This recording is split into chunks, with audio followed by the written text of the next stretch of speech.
Here's a short video on this little John Deere 1/3 scale hay baler hay press I built a few years ago. I was going to give you a walk around, show you how it's built, and then here later today, if the weather's cooperating, we're going to try to get some hay baled in it. Got a 3-position hitch on the front here so that I can actually kick the baler off to the side if I've got a windrow out in the yard, and get the lawnmower out of the way so I'm not driving on the windrow. Right now it's in the center position. Got a 3.5 horse Briggs & Stratton gas engine hooked through a Lovejoy coupler into a gear reduction, and then from there it runs through some belts and pulleys to get it geared down quite a bit. Here's the hay pickup. And in there, if you can see, is the auger. And that's operated through this chain system. I've got an adjustment here, about 7 positions, so I can drop that down on the ground so that the pickup tines are just about off the ground to pick up the hay. Here in the back, I've got a little box that holds 2 spools of twine and tools, my needles, scissors, that sort of stuff here. Here's the back of the baler. Here's my box that holds the dividers that actually go down between the bales. You raise this up, and then this piece here will catch the front of one of these dividers and shove it down into the bale chamber. It makes a 5-inch by 7-inch by 12 or 14-inch bale. I usually try to keep them about that length.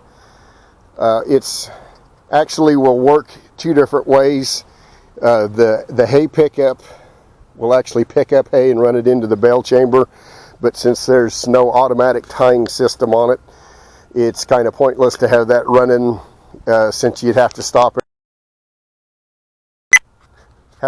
every so often and get off the tractor and tie bales. So I've actually got it set up where it'll actually work as a hay press, stationary, and then I can just feed grass in through the top here. When it's in the stationary position, I'll take this main drive chain off so that the pickup and the auger aren't working, because there's really no sense in having it run if we're not using it that way. But let me see, I'll turn the switch on and fire this up and let you hear it run, and then here later I hope to get it set up and we'll do some bales.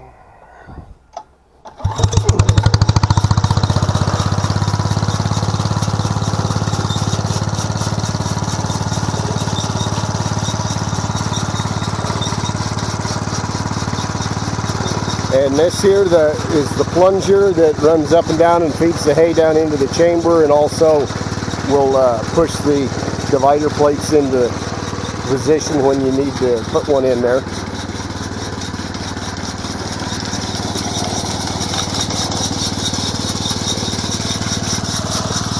There's the hay pickup, and then the auger.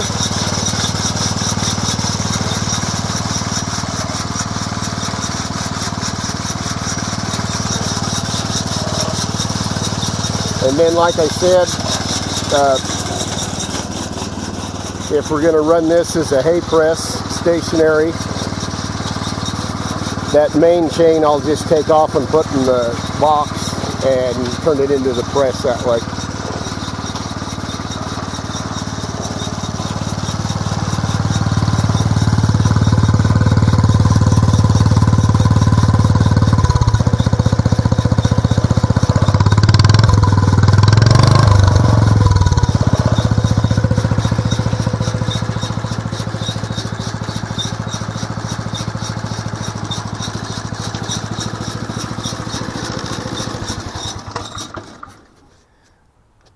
Okay, well, that's the intro on this, and I'll see if I can get it moved around here and make another video of me baling some hay.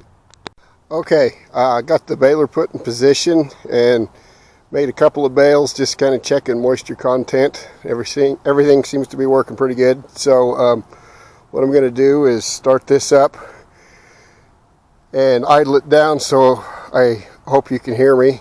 And I was going to go through a demo on how to make a bale with the hay press.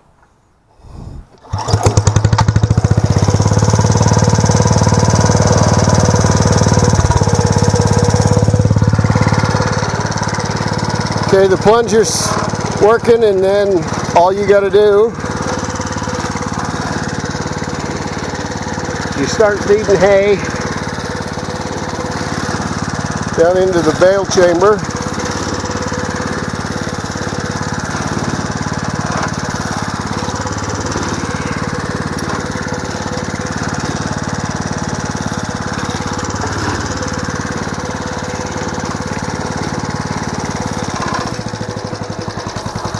Once in a while, if you overfeed it, just like I did there, it'll spin a belt, but it's no big deal.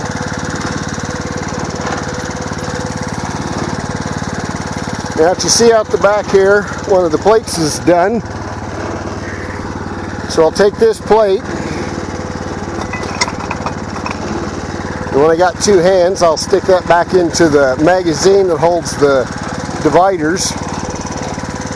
If you can see down here, there's the next plate, and I got a mark here that when this plate goes past that black mark, it's time to put another separator plate in, and then I get a 14-inch bale.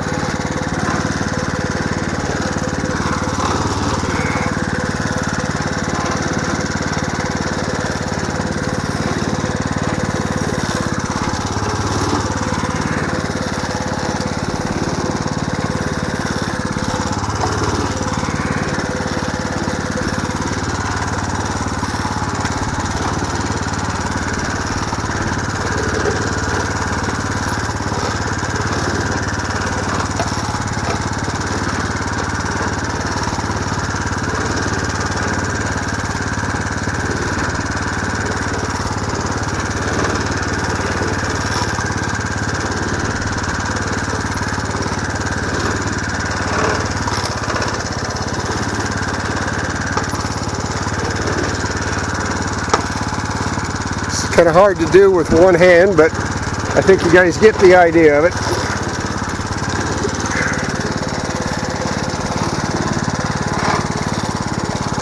So right now, you can tell that plate's past the 14-inch mark.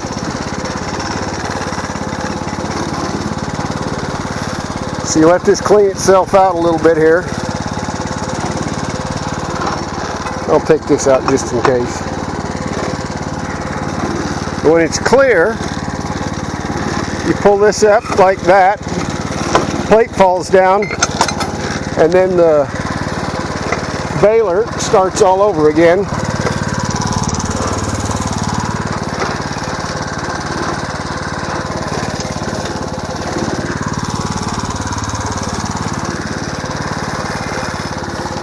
I'll throw some hay in there.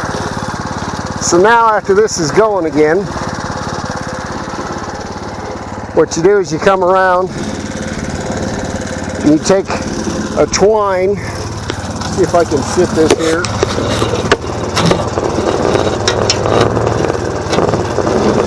Take a twine with the needle. Just stick it through. Take another twine.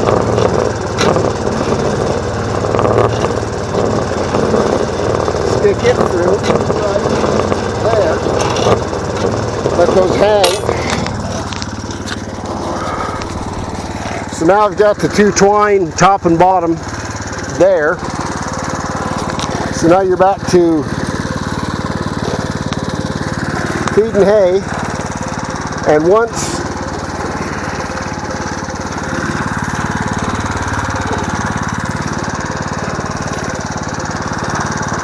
the hay pushes enough material,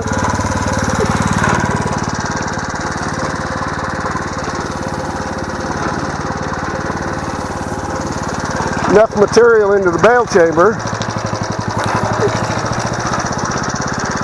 that plate that we just put in will show up right in here somewhere, and then you run the twine back through, go on the other side and tie it, and about that time this bale will be done. And I've got 2, 4, 6, about 10 or 11 bales sitting here already.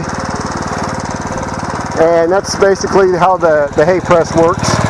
And like I said earlier,